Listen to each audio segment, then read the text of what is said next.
I'm just going to review a few of the things that we've already talked about. For one, if we look at about 11 o'clock over there, you see a church on a hill with a grove of trees. That, of course, is where we just left. That's the Mount of Beatitudes. Okay? And do you see it over there? Yes. I'm just pointing straight to it. And right across from where we are, you see a small red-roofed chapel on the water. Do you see? Straight across at about 9 o'clock. That is Tabgha, or Heptapagagon, and we're going to be there later. That is believed to be the place where the disciples were chosen. When he came down the Via Maris, the Lord was walking and he saw these fishermen and he called them and he said, "Follow me." And it's also the place in John 21 where we believe that Peter was restored with those very important questions. Do you love me? So we're going to be there later. So this is the northern part of the lake. And now look at about 11 o'clock, a little bit farther. You see a pink roofed building over there. That is Capernaum. All right? And we're going to keep going, and we're actually going to get off the boat in Capernaum, the town that is called Jesus' city in the book of Mark. All right? So that's where he went. He didn't go to the big city. The big city was at the foot of the Arbel. And that's the Arbel Cliffs. I talked about them. They made Herod the Great a famous man in Rome because he was the famous murderer. He was the one who got the zealots out of their hiding there. And at the foot of the Arbel is where Migdal, this major city, was. On the Sea of Galilee, which of course you know is 21 kilometers long, 13 kilometers wide, at its widest, and we're almost at its widest right here. We're in a very small area of the lake here. And this is mostly the area that the Lord walked in. He was traversing a little bit from one kingdom to another. Remember, there were 3 kingdoms on this small lake. And so every single time in the Bible, in the Gospels that we hear, and they went to the other side. And he got off and he was on the other side. Or he told his disciples, go to the other side. We are talking about going from one kingdom to the other. That's very important. Because when we put in the context of who Herod Antipas was, who believed in the beginning of chapter 14 in the book of Matthew, it says, Antipas heard about Jesus and believed that he was the reincarnate John the Baptist. And of course he was after him. So we have here a king living in the Galilee who believes that the man he killed has now been resurrected in the form of Jesus. And he's going to have to kill him too. And why was that? It's because the Lord was preaching the kingdom. And what was John teaching? The kingdom of heaven.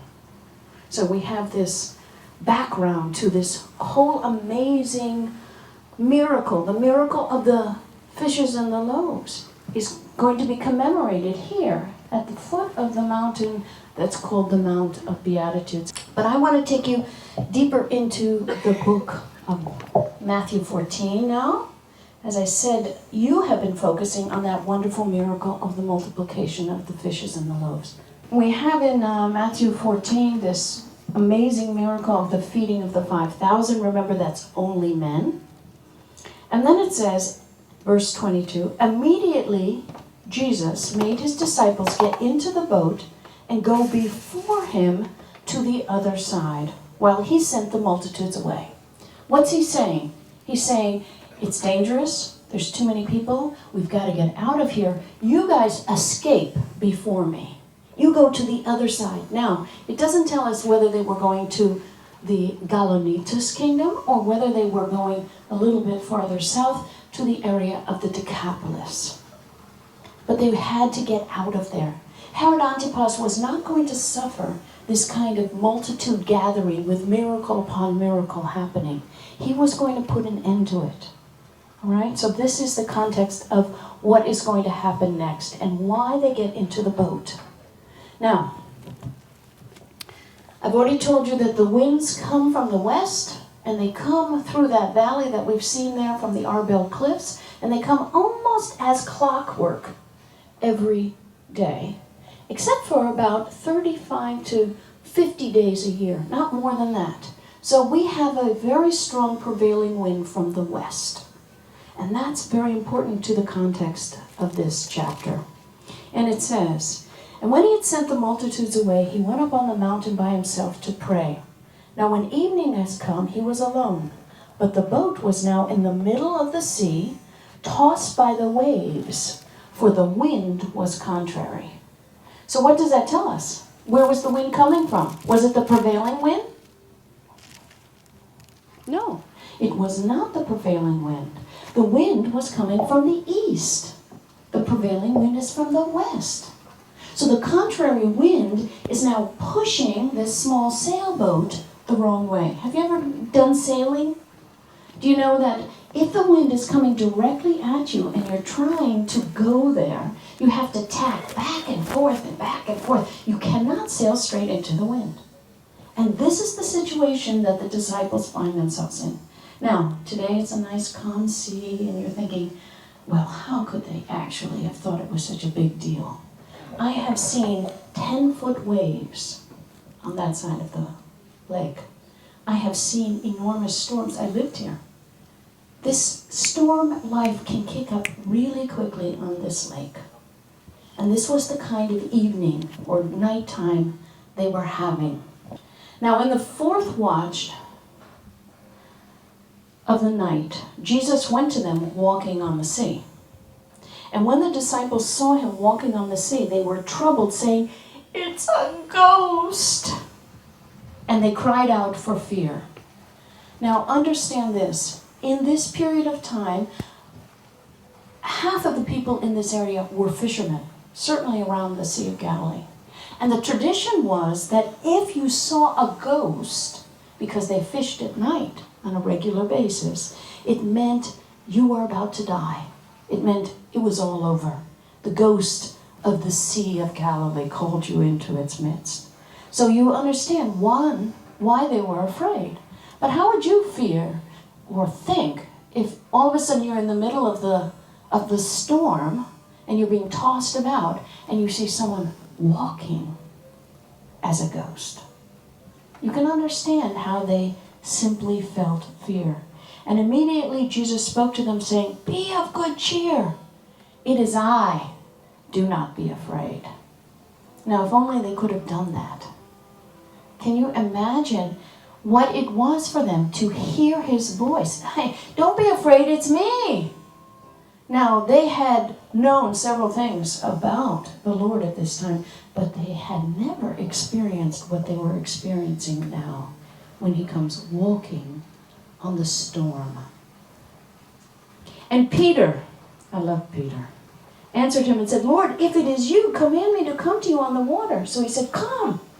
And when Peter had come out of the boat, he walked on the water to go to Jesus. How many of you know that the Lord will take you on top of the storm? How many of you know you can walk on top of a storm with the Lord? He doesn't say we're never going to have storms in our lives. He says just the opposite. You're going to have storms. You're going to have trouble. You're going to have persecution. They're going to hate you. But you can walk on top of it with the Lord if you will not fear. This was, of course, the important ingredient. But when he saw that the wind was boisterous, he was afraid, and he began to sink, and he cried out, saying, "Lord, save me." They're having a good time there. And so, this is good. They're singing Shalom Aleichem, which means peace be upon you. And this is, of course, what the disciples needed. The fishermen needed peace, and they didn't have peace. Peter didn't have peace, even when he walked on the water. Let's not put Peter down, because it's very important to realize he's the only one who got out of the boat. Right? He's the only one. You know, the rest of them were just sitting comfy, if you like, didn't dare get out of the boat. But Peter gets out of the boat. It took an effort. It took a leap of faith. And remember, he commands the Lord, tell me to come. And he came. But then he began to sink because he started looking at the circumstances.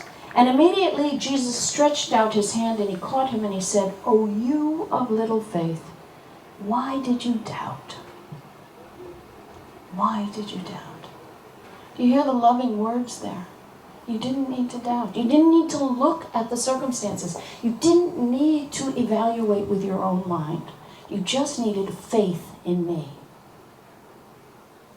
We have to have faith to walk with the Lord.